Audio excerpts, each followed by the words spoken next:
Vamos falar então um pouquinho sobre a pneumonia nas crianças. Lembrar que essa pneumonia ela pode acontecer por bactérias típicas e atípicas. Nesse vídeo eu vou falar sobre as pneumonias com bactérias típicas. Mas, de uma forma geral, a pneumonia ela é uma inflamação no parênquima pulmonar, ou seja, aqui a gente trata das vias aéreas inferiores. Então, basicamente, no parênquima pulmonar, a gente fala que a pneumonia ela vai atingir mais bronquíolos e alvéolos, a região onde tem a troca gasosa, e por isso que ela tem uma maior gravidade. Se a gente analisar o número de óbitos de crianças que têm pneumonia, é de 10 a 20%. Então, a gente tem que ter muita cautela na hora de tratar um paciente com esse quadro. Lembrar que existem vários tipos de pneumonia, então nós temos pneumonias nosocomiais, pneumonias hospitalares e nós temos a pneumonia adquirida na comunidade. A PAC, por si só, é aquele tipo de pneumonia que você só tem certeza que é uma PAC quando esse paciente ele não foi hospitalizado no último mês. Então, um paciente que chegou com um quadro de pneumonia e ele não foi internado no último mês, a gente pode dizer que ele pegou então essa pneumonia por algum agente na comunidade, né, no ambiente que ele vive. Então, é muito importante a gente salientar agora, falando um pouquinho das pneumonias em gerais, que os agentes bacterianos, eles mudam muito conforme a idade. Basicamente, lembrar nesse quadrinho aqui geral que crianças com menos de 5 anos tendem a ter mais pneumonias virais e crianças com mais de 5 anos tendem a ter pneumonias bacterianas. Mas falando da pneumonia por si só, bacteriana, pelas bactérias típicas, nos menores de 2 meses nós vamos ter uma maior incidência de 2 tipos de bactérias, o Streptococcus agalacti, do grupo B, e os gram-negativos entéricos, principalmente a E. coli. Essas duas bactérias, geralmente, elas também estão ali associadas na relação ali do parto, né, na via de parto. Por isso que muitas vezes a criança acaba se contaminando e desenvolvendo um quadro de pneumonia por essas bactérias. As crianças com mais de 2 meses, elas têm uma maior tendência a serem contaminadas pelas bactérias Streptococcus pneumoniae, o famoso pneumococo. Vale salientar aqui que, ultimamente, o pneumococo 19, a cepa 19, ela tem acometido muitas crianças.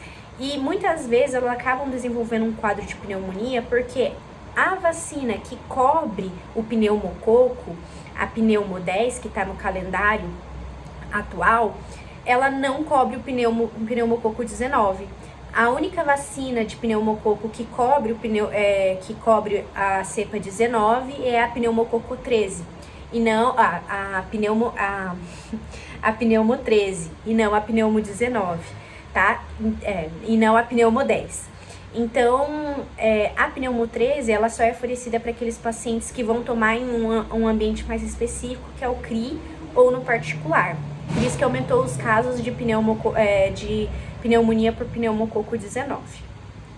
Outra bactéria que é muito importante a gente salientar é a Staphylococcus aureus.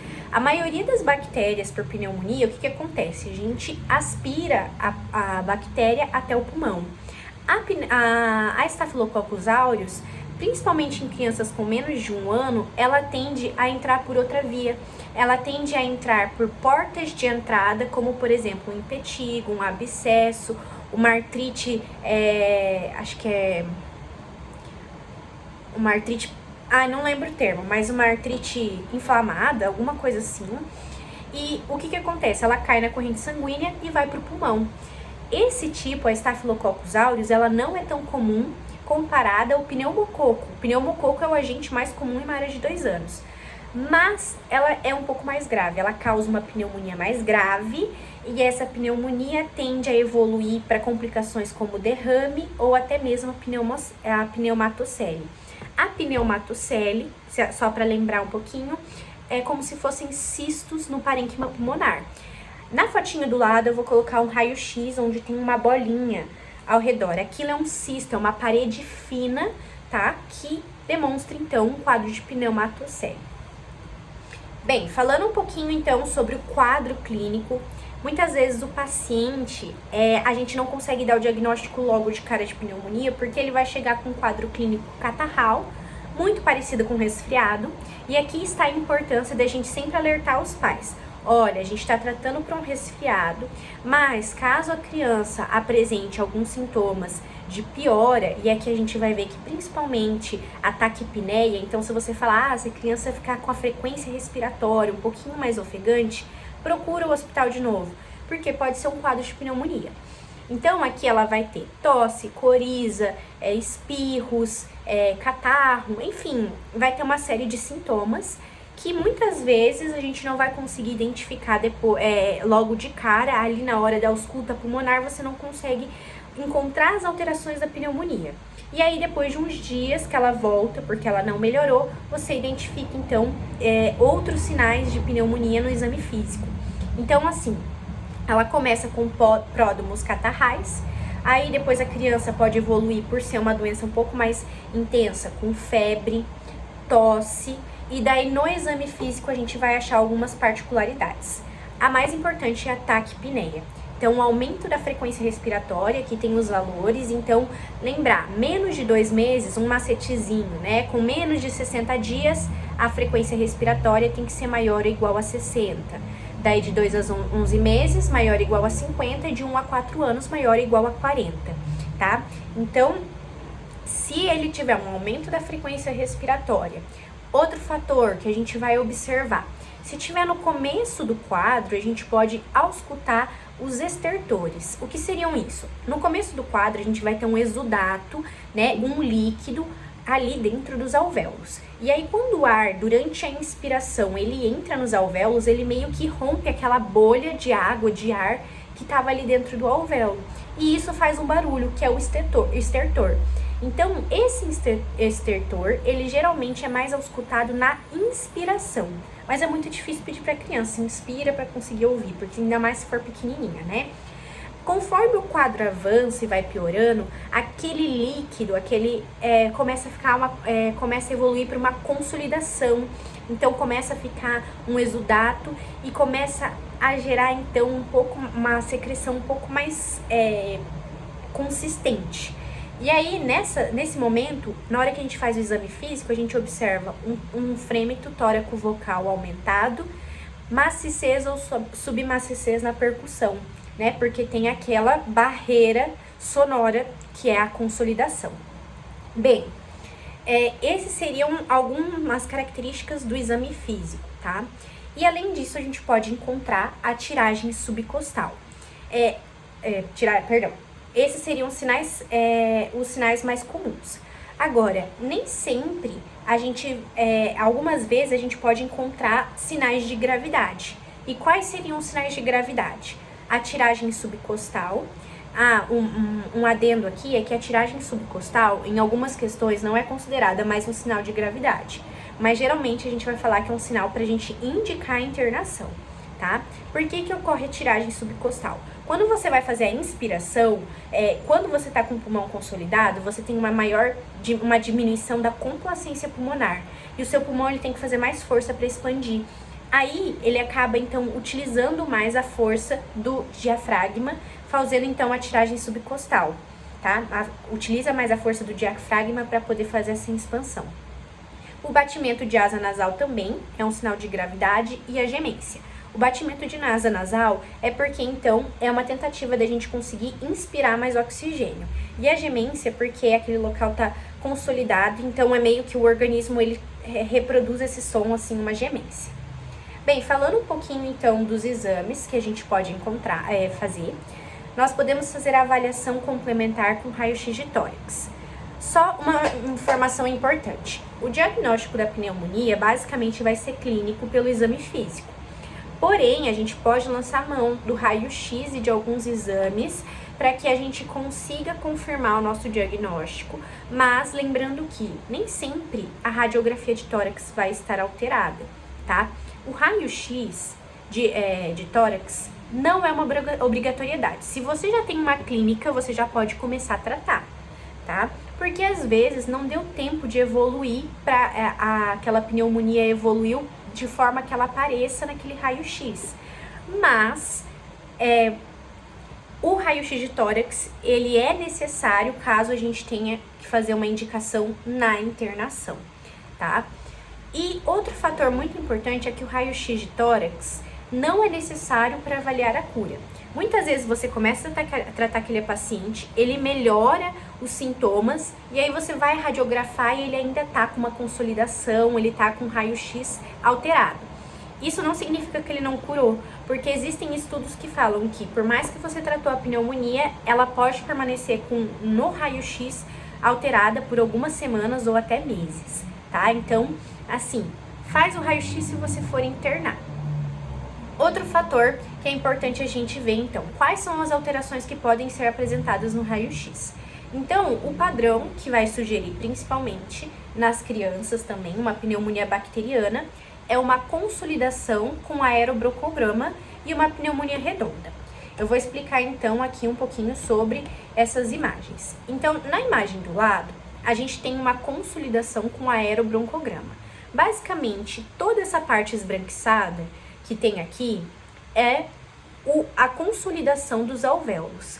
E existem alguns alvéolos que não foram consolidados, que seriam os broncogramas. Então, existem algumas regiõezinhas, se a gente vê esse risquinho roxo do lado, que é onde o ar consegue passar com mais facilidade. Então, existe um contraste da área que consegue passar o ar, o broncograma, com a parte que está consolidada, que é ali a parte esbranquiçada. A outra imagem fala sobre a pneumonia redonda. Se a gente olhar, então, de perfil, a gente vê um formato, uma consolidação bem redonda. Isso também é bem característico de pneumonia. Bem, falando um pouquinho dos outros exames, então, a avaliação complementar, nós podemos fazer o hemograma. Se a gente solicitar o hemograma, pode vir para nos auxiliar no diagnóstico uma leucocitose, mas nem sempre é obrigatório, tá? Se você tem um padrão ali de raio-x e uma leucocitose, isso só nos favorece a mesmo confirmar o diagnóstico de pneumonia, mas se não tiver uma leucocitose, também não descarta. Outro fator, marcadores inflamatórios. A gente vê que dosar, então, por exemplo, o PCR ou a procalcitonina também são alguns marcadores que geralmente são solicitados. Existem alguns estudos que falam que a procalcitonina mais baixa, ela tem um valor preditivo negativo. Bom, o que significa isso? Se você tem uma procalcitonina baixa, a chance de ser uma pneumonia viral é muito maior do que uma pneumonia bacteriana. E também é possível solicitar hemocultura. Nem sempre a hemocultura vai vir positiva, porque às vezes a bactéria só está alojada ali no pulmão e não caiu na corrente sanguínea. Então, você não vai conseguir encontrar ela ali naquela amostra de hemocultura. Bem, falando um pouquinho então do tratamento, quando que a gente vai internar esse paciente, tá? Primeira coisa que a gente tem que ter em mente, a gente vai internar esse paciente se ele tem risco de descompensar ou se ele já está descompensado. Além disso, existem outros fatores que vão nos indicar um possível internamento. Crianças com menos de 2 meses, porque eles têm uma maior facilidade de descompensar, então a gente vai internar essas crianças. Crianças que têm um comprometimento respiratório. Então, o que seria um comprometimento respiratório? Tiragem subcostal, sinais de hipoxemia, então uma saturação menor que 92%. E aqui também a gente fala do estridor em repouso. O estridor em repouso é aquele som que é muito comum às vezes de ser auscultado, mesmo você sem um esteto, a pouca distância. Basicamente é uma obstrução ali na laringe, na traqueia. Isso é um sinal de que a criança já está com uma consolidação muito expansiva. Então é possível através do estridor em repouso, tá? Alguns sinais, quando a criança apresenta sinais de gravidade geral, então convulsão, sonolência e ausência de ingestão de líquidos. O porquê? Se você não interna uma criança que não consegue ingerir líquido, ela não vai conseguir tomar o remédio dela, ela não vai conseguir se alimentar, ela vai ficar mais debilitada e ela pode piorar o quadro de pneumonia. Então a gente interna essas crianças. Crianças com comorbidades, porque existem uma facilidade de descompensar, então crianças com desnutrição grave, doença de base delimitante como cardiopatia, pneumopatia crônica, doença de falcêmica, complicações, então a gente vai ver depois algumas complicações, mas essas crianças têm um maior risco de óbito, então derrame pleural, abscesso pulmonar, pneumatocele e principalmente se houve falha terapêutica ou se a gente não vai conseguir acompanhar essa criança, como por exemplo um problema social, uma criança que é moradora de rua ou algo assim. Como que a gente vai fazer o tratamento? Em menores de 2 anos, a gente tem que cobrir, então, aquelas bactérias, tanto a E. coli, quanto ali a Galacti, a bactéria Galacti. Aqui a gente vai dar, então, a ampicilina mais um aminoglicosídeo. Geralmente, a ampicilina com gentamicina, que seria o aminoglicosídico. Em crianças maiores de 2 anos, depende do local onde a gente vai tratar. Se a gente for tratar em ambiente ambulatorial, amoxicilina via oral por 7 dias. Alguns lugares falam 7 a 10 dias. E a gente tem que reavaliar aquela criança para ver se ela está tendo uma boa resposta ao tratamento. Então, tratou 7 dias, manda fazer o retorno dali 7 dias para ver se não houve, então, evolução com quadro de taquipneia, tá? E para ver se ela representou uma boa melhora diante daquele antibiótico. Lembrar, tá, que eu falei, crianças com menos de 2 anos, a gente não dá só um antibiótico, dá 2, porque são crianças que têm uma maior tendência a evoluir para um quadro grave. Já as crianças maiores de 2 meses, não 2 anos, 2 meses, a gente já pode tratar com um antibiótico só. Crianças com mais de 2 meses em ambiente hospitalar, a primeira escolha sempre vai ser a penicilina cristalina endovenosa. Alguns casos pode ser dado também a ampicilina. Alguns estudos falaram que em caso de não, por exemplo, se a criança tiver tiragem subcostal, mas ela não tiver alguma sem complicações, pode ser administrado ali a amoxicilina. Mas ainda alguns estudos meio complexos, então não dá pra gente confirmar com certeza. Então, focar mais na penicilina cristalina endovenosa. Quais são as possíveis complicações? Então, a pneumonia, ela pode gerar 2 complicações bem sérias, que seria o derrame pleural. E aí, esse derrame pleural, ele pode ser desencadeado por 2 fatores. Ele pode ser por conta de um exudato inflamatório ou por causa de um empiema. Quando que a gente desconfia que esse paciente, então, teve uma pneumonia, uma complicação da pneumonia?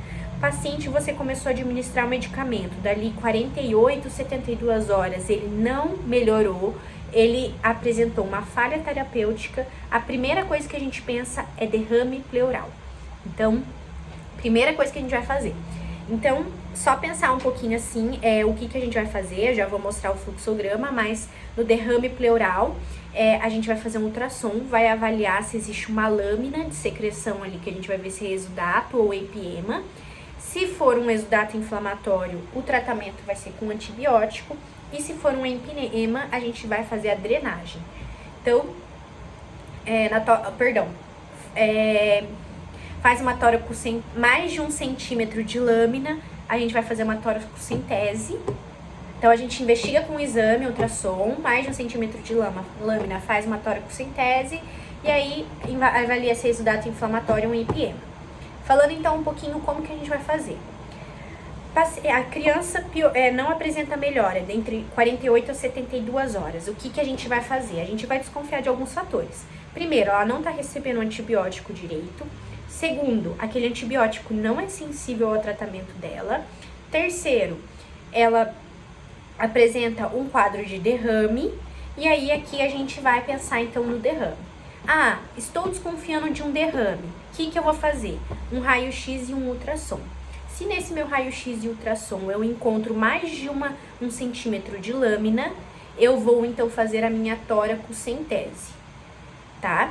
Então, ali na minha toracocentese, eu vou avaliar se eu tenho um empiema ou se eu tenho um exudato inflamatório. Se na minha toracocentese,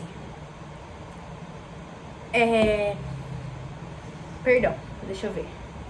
Mais de um exudato indica toracocentese. Então, mais de 1 centímetro de lâmina indica toracocentese. Aí você vai identificar. Aí nessa toracocentese, eu vou identificar se é um empiema ou se é um exudato inflamatório.